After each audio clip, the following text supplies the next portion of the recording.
Karachi's second speaker, Tushar Sogani, has a Bachelor of Architecture degree from the Malaviya Regional Engineering College, Jaipur.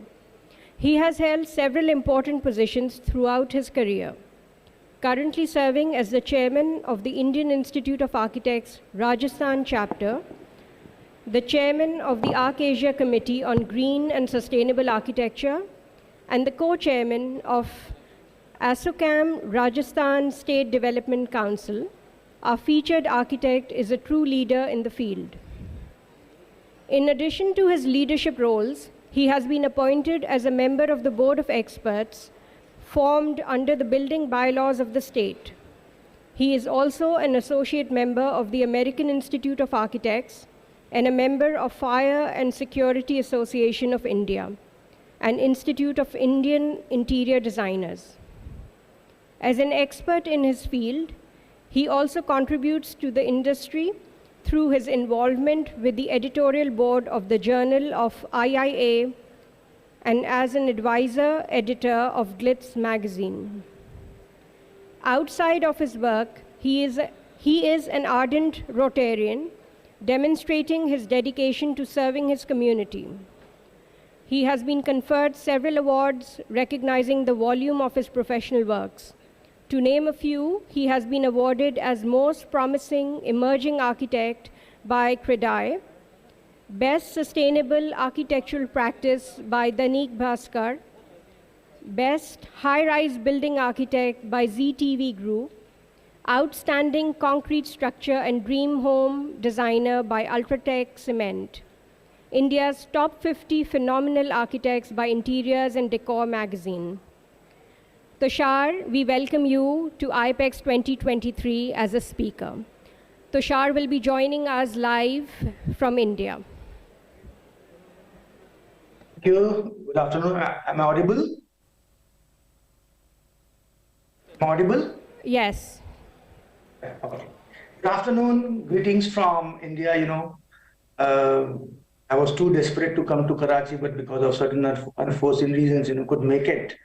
My apologies for that. And it would have been a great fun to be in Karachi.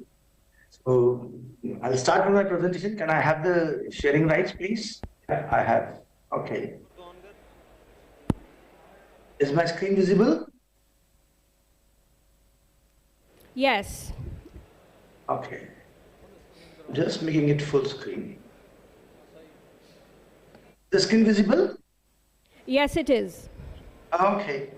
Thank you. So today I'm going to talk about, since the theme of your IAPEX Karachi this time was a design journey.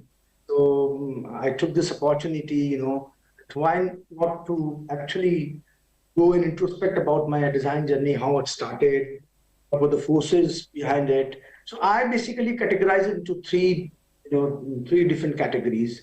First thing was learn, during the college days when there were a lot of guided rules given to the design, we learned a lot. So that was the first phase of my design journey. That was the learning. The second, in my very initial days of my practice, that is up to 10 years, I started unlearning something, which I'm going to tell you what I unlearned. And then after 10 years of my practice till date today, I think in the times to come also, I'll definitely go under the phase relearning, because, learning never stops, it never gets in. So basically, these are the three different categories. If I talk about learning, I entered into architecture in the year 1994. So I used to have a lot of, balance between my sleep, between my studios, between my dinner time, coffee time, So there was a lot of time allocated to everything. Everything was compartmentalized. Tushar. And then there were a lot of college. Tushar. Am I audible? Tushar, sorry, can you just move a little closer to the mic? You are audible, but it would be clearer once you're closer. Okay, am I audible now? It's slightly better. Oh, I think is okay. I'm very close to the mic. I can hear you very well. Yes, that's much better. That's much better. Thank you. Okay. So in my college times, there were college lectures, there were group discussions, which was definitely a time of learning. And of course, the best part was that long parallel bar where I started my initial drafting. So drafting all of the way coming from the world of electrons, protons, and neutrons, entering into the world of spaces, harmony, proportion was altogether a different kind of learning. So I started playing with the drafting tools, the rotary pens, the pencils, the 2B pencils, 4B pencils, making sketches. So that was a good form of learning. And of course, in the last days of my college studies, the endless juries, which was you need to have a verbal defense of your design, was something which was a very nice learning experience. So by the time I graduated, after 5 years of hard and of course full of joy, fun, learning experiences, I entered into my professional life. So these 10 years of my professional life, whether I'll call it my premier years of my professional practice, there were a lot of hurdles, a lot of challenges, a lot of threats, and of course, a lot of fun also, When many a times it happens that your design does not click with the client, you get frustrated. Many a times it happens that my client rejects my ideas. So I need to, unlearn something, what was the concept which I was following out of my college studies, I was following in my practice. So I was not able to actually make a balance kind of thing. But there were a lot of theoretical knowledge from the college which actually undervalues the field expectation. A lot of things were there, because I cannot come with the principle of theory of design, decaying book, into my design practice when I'm doing initial small project for my client. Then of course there was a lot of creative blocks also. Many times, I come up with the design, it was not being, satisfactory to me. And again, teared my butter papers and then again come up with the fresh design. So there was a lot of struggling going on and there were a lot of unlearning processes. So learning was one thing which I kept in my back of my mind. But at times, around 10 years of my practice, I need to unlearn something, which I did, And after 10 years of my practice, when I think I started getting matured day by day, I thought now it's a time for relearning. Then whatever my resources, whatever my knowledge was, which was learning and unlearning processes, I started relearning. Then I got matured myself. I started in terms of my legacy, what my ancestors has given me, vernacular architecture, which was like a lesson to all of us, especially from the Indian subcontinent, where you have a lot of richness in your vernacular architecture. For that matters in your country also, a lot of things are there. We still, follow many buildings of Karachi, Lahore, or Islamabad. So there was a vernacular wisdom which was existing, which I need to relearn. When I started traveling, I getting exposure. So I started seeing the modern structures, after 10 years of my practice. I remember when I first time I went to Dubai. So that was like a turning phase. So I saw those skyscrapers and it was my dream that one day, I could have make those buildings from my drawing board. Of course, then the concept of sustainability came. So all these three things, which is giving me a feeling of relearning. I think in the times to come also, I'll never end up. These three things were actually the core categories which were there in my design journey. Now, I think I'll like to come to the inspiration which actually really tried to develop a force into me to develop a very strong design. And one of the very first influences in my architecture was my city, Jaipur. I think most of you have heard about Jaipur. Jaipur was one of the earliest planned city in India, which was planned in the year 1726 by a famous architect called Vidadhar Bhattacharya. And Jaipur always speaks about the passive, vernacular, and sustainable designs. And it was altogether a city which was planned from micro to macro level. And it was a city which was planned totally in a holistic way. I'll not discuss much on the details of how the city was planned, but it was a very holistic approach of designing a city at an urban level and of course at a micro level also. I think it was that time when those architects in 1726, when there was no professional, architectural courses, they have actually taught us how to respect waters. And Jaipur speaks rich design and culture and heritage, absolutely in full glory. The city has a major mark on the world map for a design language also. Look at the way, look at this big pic, which this building was constructed 200, 300 years back. This was a lake, which was a catchment area. So how they respected the water and they erected a palatial structure into that.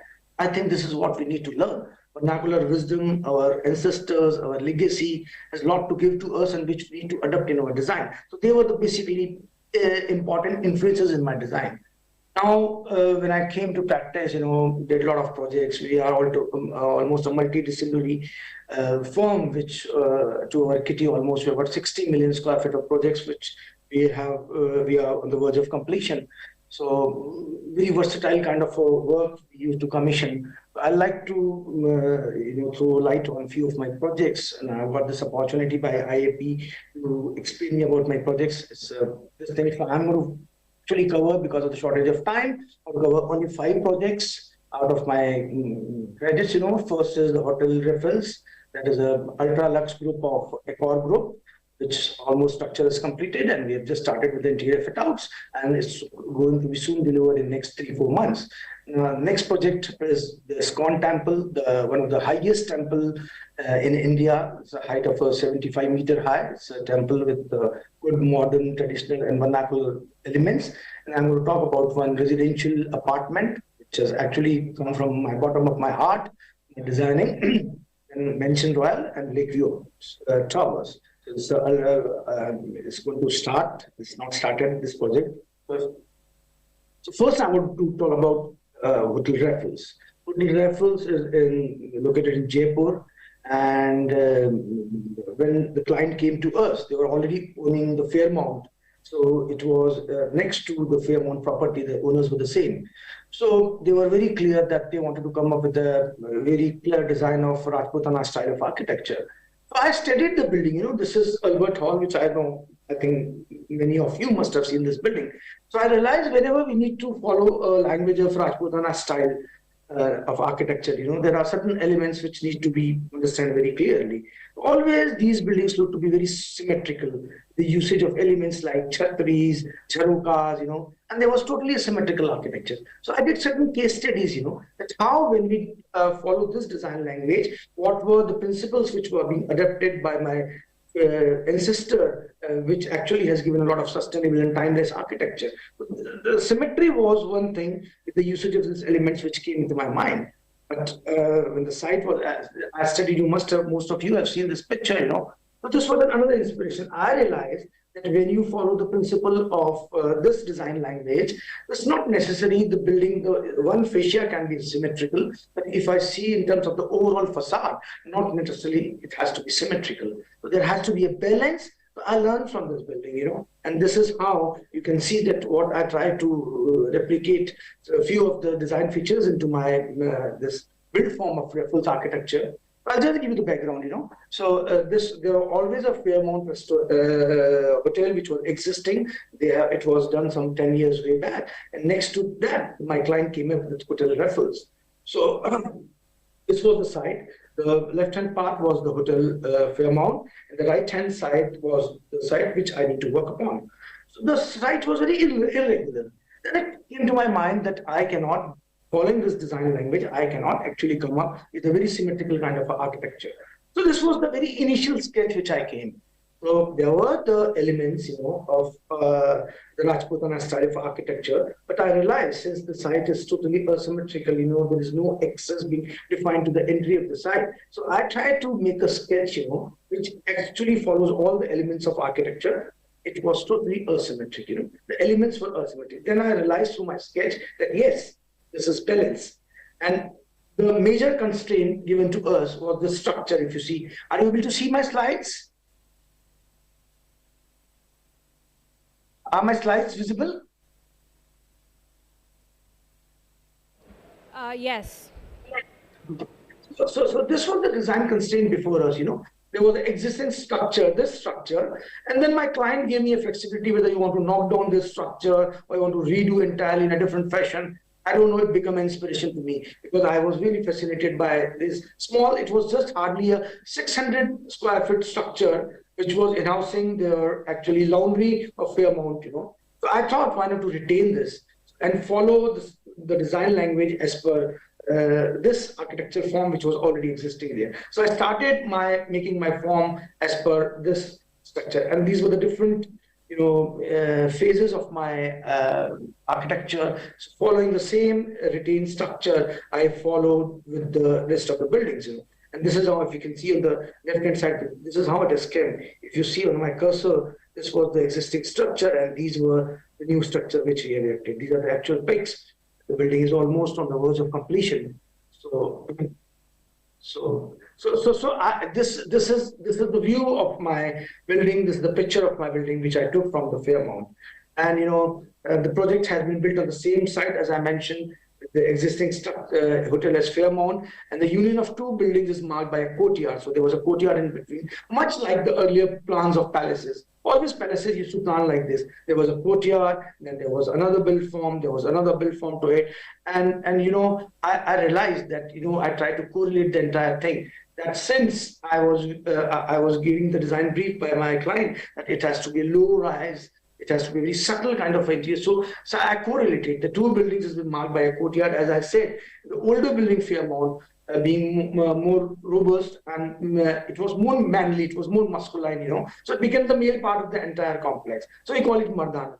And the newer building, which I saw you, which I make you show in the pictures, it was a newer building, being more soft. The architecture was very soft. It was feminine in its color, stories, patterns, size. And so I renamed this as Janana. So this concept has been given to the entire Accor group, that there are two properties of Accor group. One is the Fairmount, another the Raffles. So one is Mardana, another is Janana, being there with a certain courtyard. And the courtyard is very subtle, which connects both of them. So this is the overall form which I have achieved, This is the real pic, You can see the scaffolding and all, still the construction is going on. Almost in 3-4 months we'll be able to finish this. So you can see the architectural element, though they are very vernacular, there are very elements of chhatris and jarokas, but still they are very asymmetric in nature. And it has come up, it is not that I try to do certain, tempering with the proportions. Every form was followed, every element was followed, but it was totally treated in a symmetric way. This is night picture which I took. I'd just like to run a small video.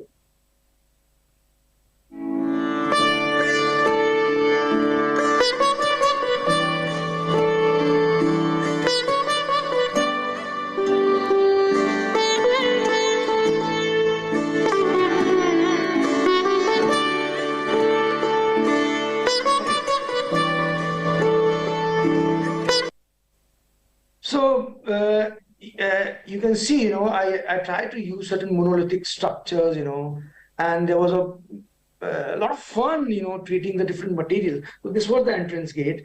So I'll tell you what materials I did. So this was the interiors, where the interiors has to be in the same fashion. So we use certain jarukas, mehrabs, arches, we try to do the painting with certain metallic color, and ochre was one color which we'd like to celebrate, because Rajasthan is a state of colors. So a lot of flashy colors comes in the culture and the heritage of Rajasthan. So you see the ceilings were celebrated with the peacock, which is our bird. And the topmost part, we tried to celebrate it with some mirror work. Even the chandelier which we used was very kind of a customized.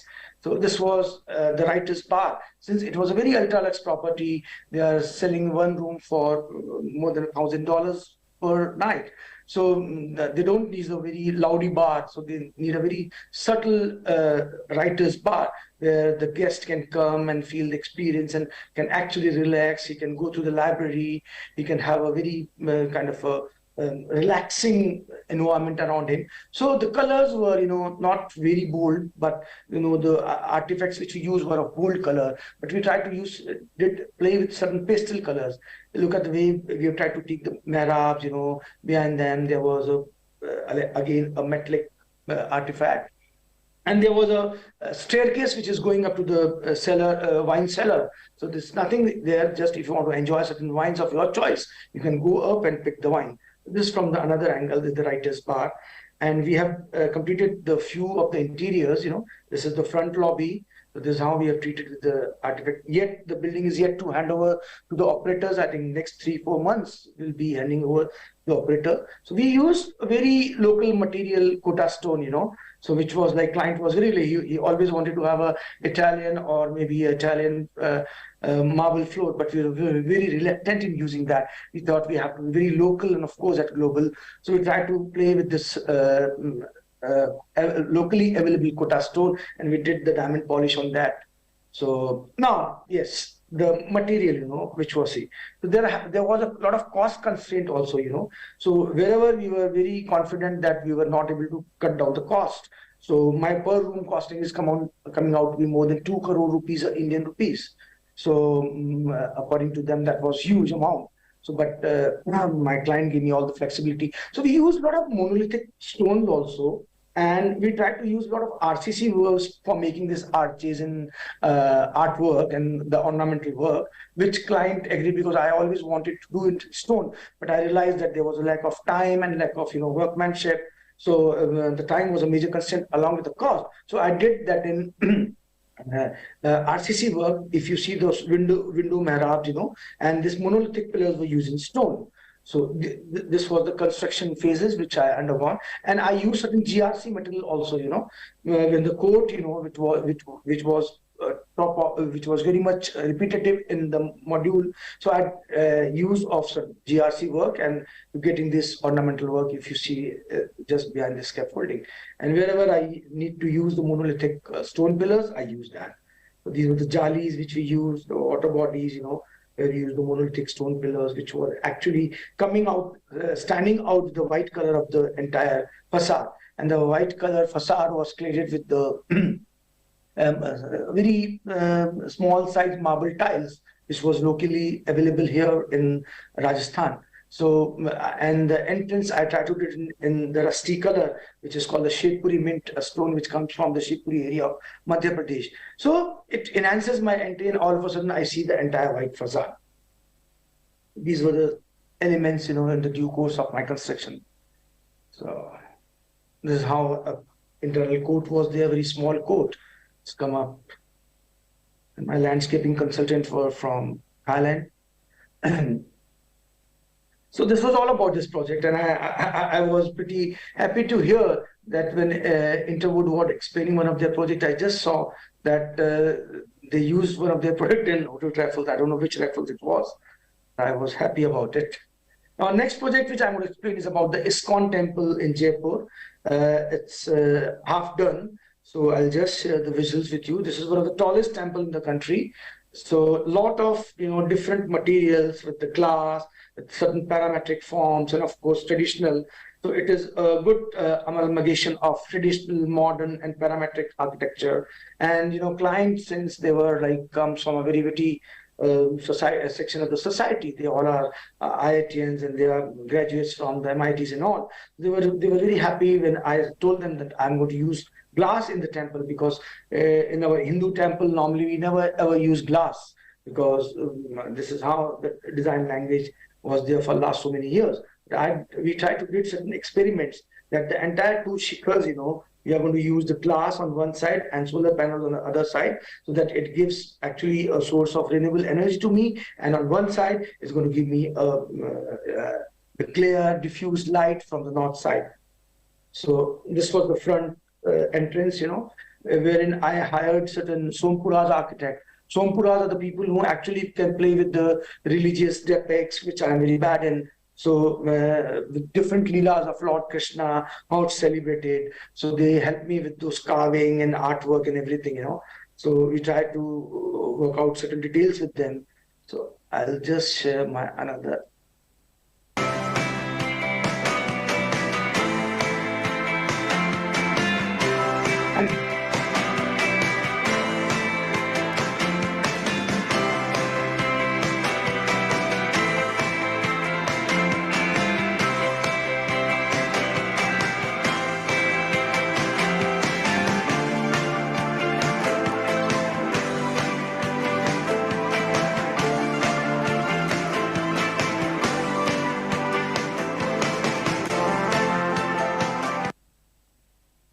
This is the section, which actually inspired us to get this shape. If you see the two domes, we call it shikras in our Hindu mythology. So there was a lot of volumes, when I entered the temple floors. So there was a lot of volume, where the hot air rises up and it goes and you get a glare free north light on one side. And it gives you a very cooler interiors, because in a city like Jaipur, where the ambient is more than 40, 48, 47, So it was a good source of, light as well as ventilation. And on the right hand side, that is on the southern part, we use the solar panels so that we can generate certain electricity through renewable sources. So this was the entire building is of almost 600,000 square feet of area. So it comprises of the temple floors, the banquet areas, the party halls, the cafe areas, the Vedic Expo. So and when I feel whenever you get a volume, up onto the temple floor, the chanting sound of the Lord Krishna Jap and everything is going to, give it a different feeling. So this is how the entire two shikhars were treated. And if you see the cross section of this part of the shikhar, there were two staircases which was going on the top of the dome, the bigger dome, because my client always wanted to have certain flag hosting during the auspicious day like Janmashtami and all, so that there can be a flag hosting by a few donors. So there was a dedicated lift and the staircase which is going from plus 21 meter up to another 38 meters, so that comes to around 70 meters. The total height of the shikhar is 70 meters, and the height of the shikhar was planned in such a way that it enables us to travel the air. So, and it actually give a very good light well. It acts as a light well, both for a better interior also. So almost we are done with the temple floor ceiling, and now we are just doing the shikhar, and the shikhar is going to be done in the MS structure, where we are going to clad. See, this is the second last floor. So over this, those two shikhars will come, where we'll do this in MS structure, and we'll clad it with the GRC, and then we'll do whatever artwork, whatever art form or ornamental work of chhatris and domes and all that are coming. This is present site pics, Now, third project. So it is going to be, it was a residential apartment, which we completed some 5-6 years way back. And the reason I'm showing you this project is because I was very passionate about this project, because, my client allow me to sacrifice his FAR area, and I told that I was very particular about giving the vertical terraces on each floor, so that it was a 12-floor building. So my client allowed me to sacrifice few of my area for the common activities. So I thought I'll be treating it for giving terraces, double height terraces on each floor. So if you see, I'll just explain this by video. So this was the initial sketches which we developed.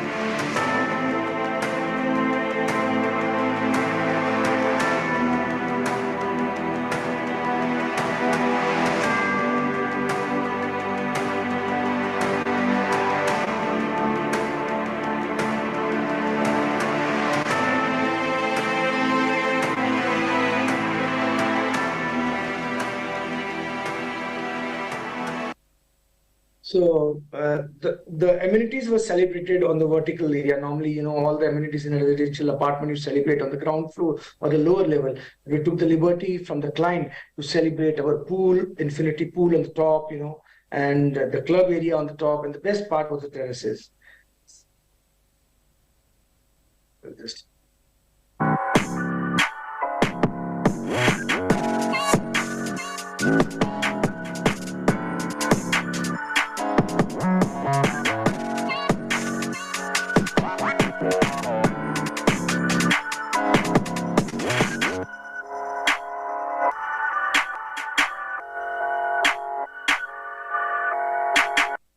So this was the typical section, which we developed. So every terrace was looking into peeping into the other terrace, other level terrace. So I get a double height plus all the terraces were kind of interlinked, So this was the overall sections how it came up, and this project is existing for last 5-6 years, and people are very much enjoying the infinity pools and the terraces at all level. This is a evening view of the infinity pool, which it was fortunately that I was getting a very good skyline. There was a low line development, behind this building. So I was getting nice view from the pool area. This is my view.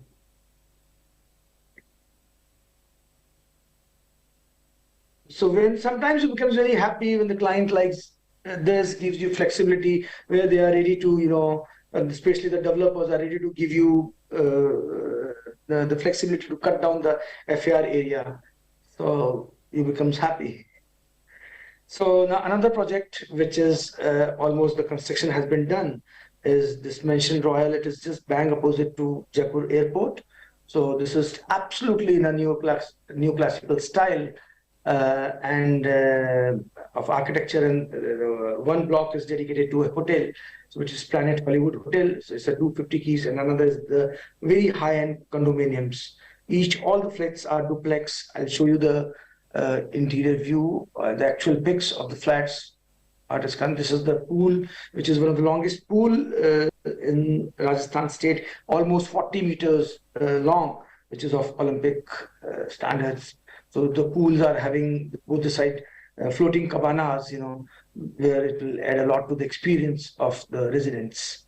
So this is how the total design language is. Everything has been done in GRC. So these are the interior picture, actual picture of the condominiums. And I was fortunate enough to take the furniture from the wife of our Bollywood star, Shah Rukh Khan's wife, Gauri Khan. She was the one who supplied all the furniture to it. She's into furniture business. So my client always wanted her for a brand so that she could have said that the furniture has been bought and the artifacts has been bought by the studio of Gauri Khan. These are the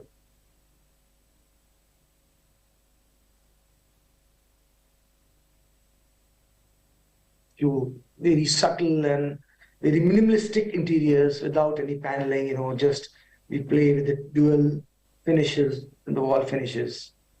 And this is how the chandeliers were customized, the hanging lights. Yeah. The last project which I'm going to explain, it has not started, frankly speaking, but I'm very looking forward to start it soon. We are already done with the clearances and all. So this is in the religious city of Ajmer Sharif. So this is going to be the tallest building of Rajasthan. This is a 44 floor story. And so it was a twisted tower. I got inspired when I designed this building. I got inspired from many buildings, you know. Even Marina Bay Sands was one of the inspiration. Then, of course, the Twin Towers in Malaysia. Then a lot of studies we did, you know, and there we took certain elements where the client was not very fancy about the total built-up area. So what we did, we keep the core intact and we tried to twist the entire cantilevered area. So we twisted all the 44 floors. So all the 44 floors were having different plans, different footprints. So my client agreed to it because they were coming in irregular shape also. And the last second last floors were the club area of this hotel. It was a premium club for the residents of the hotel. It's a mixed use retail. We have got up to 3-4 floors, and they are hotel building and some studio apartments. And I'm desperately waiting for this building to come. It is absolutely on the banks of Anasigar Lake, which is a central lake in the city of Ajmer Sharif. So, and the land is around 11,000 square meter. This we are going to start in next 2-3 months, this project. And this is the top infinity pool, which we are very much fascinated from. And I think before I end up my presentation, I would definitely like to just show a few glimpses of our projects which we are doing actually.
So this was my small journey of design.